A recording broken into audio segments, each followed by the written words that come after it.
ये दिल मांगे मोर, इस लाइन को आप में से हर किसी ने एक ना एक बार जरूर सुना होगा, क्योंकि ये दुनिया भर में मशहूर पेप्सी कंपनी की एक स्लोगन का पार्ट है। लेकिन अगर इस लाइन को किसी ने सही मायने में पहचान दी है तो वो हैं कारगिल युद्ध के हीरो कैप्टन विक्रम बत्रा, जिन्होंने 1999 के कारगिल युद्ध में अपनी वीरता का प्रदर्शन करते हुए पाकिस्तान आर्मी के पसीने छुड़ा दिए थे। और कैप्टन विक्रम बत्रा के दुश्मनों में इनका इतना खौफ था कि इनके दुश्मन इनको शेर शाह के नाम से भी बुलाते थे। और अभी आई हुई मूवी शेर शाह में हमें उनकी जिंदगी के प्राय के बारे में दिखाया गया है, जिसमें उनकी शौर्य की गाथा को भी हमारे देशवासी जान पाते हैं। लेकिन क्या आप जानते हैं कि देश पर जान न्यौछावर करने वाले इस जाबाज सिपाही का बचपन कैसा बीता और इन्होंने कोई भी हाई पेइंग जॉब को छोड़कर इंडियन आर्मी जैसे प्रोफेशन में आना क्यों चुना? तो आज की इस वीडियो में हम आपको इस वीर बहादुर के बारे में ऐसे ही रोचक बातें बताने जा रहे हैं और साथ ही आपको ये भी बताएंगे कि कैप्टन विक्रम बत्रा एक परमवीर कैसे बने। और हमें उम्मीद है कि ये जानने के बाद आपका कैप्टन विक्रम बत्रा के लिए सम्मान और भी ज्यादा बढ़ जाएगा।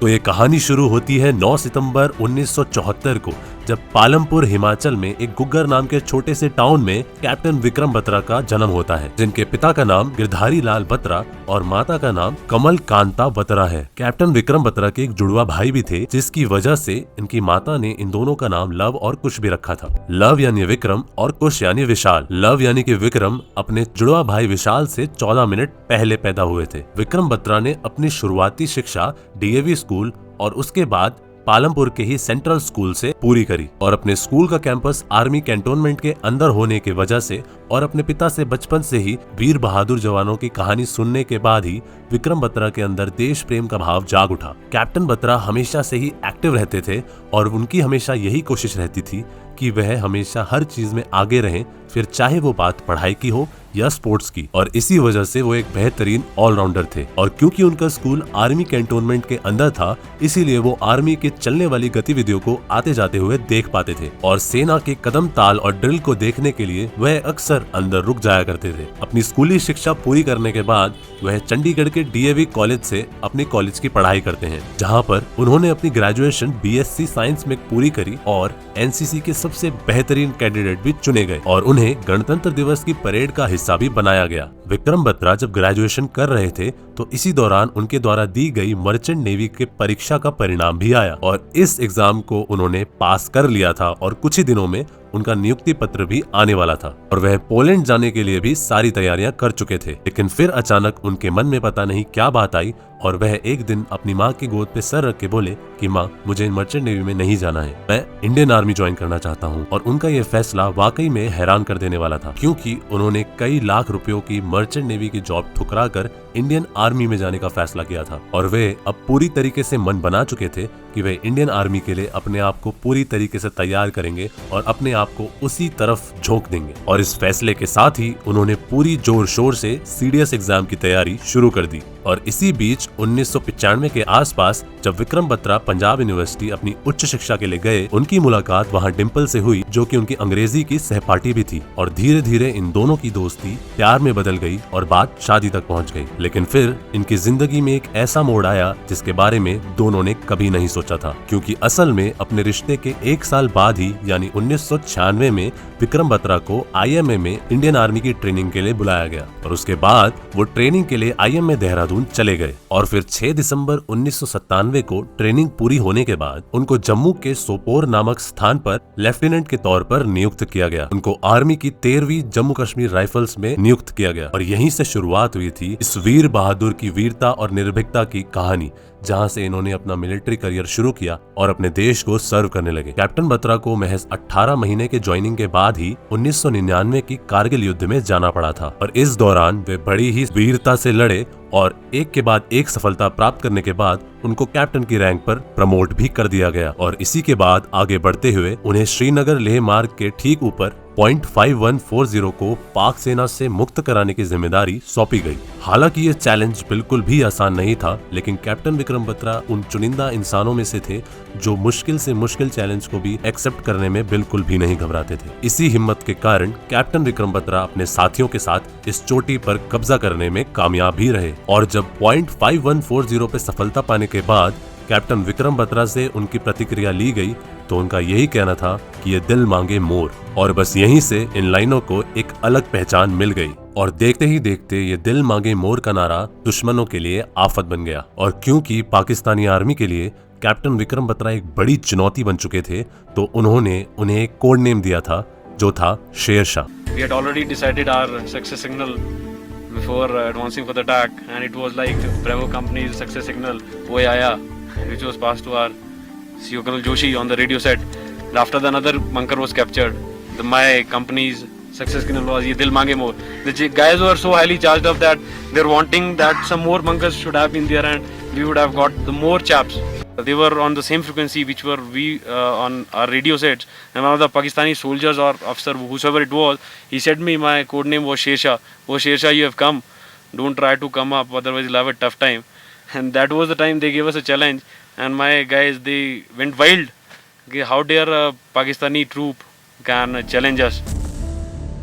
और .5140 की सफलता के बाद .4875 को भी कैप्चर करने का काम शुरू कर दिया गया और इसकी बागडोर भी कैप्टन विक्रम बत्रा को ही सौंपी गई। उन्होंने अपनी जान की परवाह ना करते हुए लेफ्टिनेंट अरुण नैयर और अपने बाकी साथियों के साथ इस मिशन को पूरा करने की जिम्मेदारी भी अपने सर ली। इस अभियान पर जाने से पहले कैप्टन विक्रम बत्रा ने अपने भाई विशाल बत्रा को एक चिट्ठी भी लिखी थी जिसमें उन्होंने लिखा था कि प्रिय कुश, माँ और पिताजी का ख्याल रखना क्योंकि यहाँ कुछ भी हो सकता है। और उसके बाद 7 जुलाई 1999 को वो .4875 को कैप्चर करने के लिए अपनी टीम के साथ आगे बढ़े। लेकिन कुछ दूर आगे बढ़ने के बाद पाकिस्तानी सैनिकों ने उन पर अंधाधुंध फायरिंग करनी शुरू कर दी। कैप्टन विक्रम बत्रा ने देखा कि उनके साथी डेंजर जोन में है तो वो तेजी से एक शेर की तरह उन पाकिस्तानियों की तरफ बढ़े और अपने सोल्जर्स को सेफ जोन तक ले गए, दुश्मन का खात्मा भी किया। इसी तरह दुश्मनों को खत्म करते हुए ये मिशन भी लगभग पूरा हो ही गया था कि तभी कैप्टन विक्रम बत्रा की नजर अपने जूनियर लेफ्टिनेंट नवीन पर पड़ी जो कि एक विस्फोट में बहुत ही बुरी तरीके से जख्मी हो गए थे। इसी बीच जब विक्रम बत्रा अपने साथी को कंधे पर लेकर आगे बढ़ ही रहे थे अभी एक छिपे हुए पाकिस्तानी सैनिक की गोली उनकी छाती में आ लगी, लेकिन इसके बावजूद उन्होंने अपने साथी को सुरक्षित जगह पर पहुंचाया और बाकी बचे हुए पाकिस्तानियों के खिलाफ टूट पड़े और अपनी आखिरी सांस लेने से पहले वे तिरंगा लहरा चुके थे और शहीद होने से पहले कैप्टन विक्रम बत्रा के आखिरी शब्द थे जय माता दी। जब 1999 में भारत और पाकिस्तान की सेनाओं के बीच टकरार बढ़ ही रहा था तब उस समय लेफ्टिनेंट विक्रम बत्रा छुट्टियों में अपने घर पालमपुर भी आए थे और वह अपने दोस्तों के साथ एक कैफे में बैठकर टाइम स्पेंड कर रहे थे। तभी उनके एक दोस्त ने कहा कि विक्रम, कारगिल युद्ध शुरू हो चुका है और तुम अपना ख्याल रखना। तब विक्रम बत्रा ने अपने दोस्त को जवाब दिया कि डोंट वरी, या तो मैं कारगिल में अपना तिरंगा लहरा कर आऊंगा या फिर उसमें लिपट कर आऊंगा। .4875 को कैप्चर करने के बाद कैप्टन विक्रम बत्रा ने अपने इन दोनों वादों को पूरा किया। उन्होंने तिरंगा लहराया भी और तिरंगे में लिपट कर भी आए। एक बार उन्हें युद्ध के दौरान धमकी भी दी गई थी कि शेर शाह, तुम्हारी लाशें उठाने वाला भी कोई नहीं होगा। तब उन्होंने दुश्मन को जवाब दिया था कि तुम हमारी परवाह ना करो बल्कि अपनी जान की सुरक्षा के लिए दुआ मांगो। और इसी अदम्य साहस और पराक्रम के लिए कैप्टन विक्रम बत्रा को कारगिल युद्ध के बाद 15 अगस्त 1999 को हमारे देश की हाईएस्ट मिलिट्री ऑनर परमवीर चक्र से सम्मानित किया गया। और कैप्टन विक्रम बत्रा ने शहीद होने से पहले अपने बहुत से साथियों को बचाया था और इस बारे में इंडियन आर्मी के चीफ तक कह चुके हैं कि अगर कैप्टन विक्रम बत्रा इस युद्ध से जिंदा वापस लौटते तो वह इंडियन आर्मी के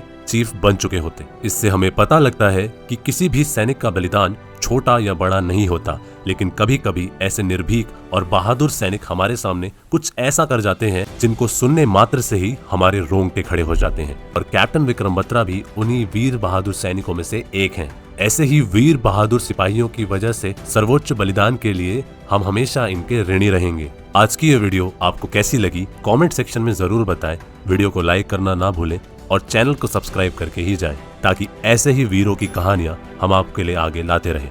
बहुत बहुत धन्यवाद। हमारे लड़के इतने जोश में थे कि उन्होंने कुछ सोचा ही नहीं। उनके मन में सिर्फ एक ही होप थी, एक ही उनके एम था, एक ही उनका मुद्दा था कि हमें 5140 खुद भी हमें जिन्होंने भी जो यहाँ पे हमारे भाई लोग शहीद हुए हैं उन्होंने देश के लिए जान दी है और मैं यही करूँगा कि उनके घर वालों को शांति मिले और हमारी तरफ से, हमारी इंडियन आर्मी की तरफ से जो कुछ भी बन सकता होगा, we'll definitely do that for them. You can now get a free SSB course under the guidance of Major General Bhakuni at SSB Short Short Academy if you attend any of our written courses for NDA, CDS or FCAT. Attend 4 to 5 lectures daily and prepare with study material, mentor support, weekly feedback, mock tests and guidance by officers in our lush green 28-acre military campus. Call us now on 725 930 7111 for queries and registrations.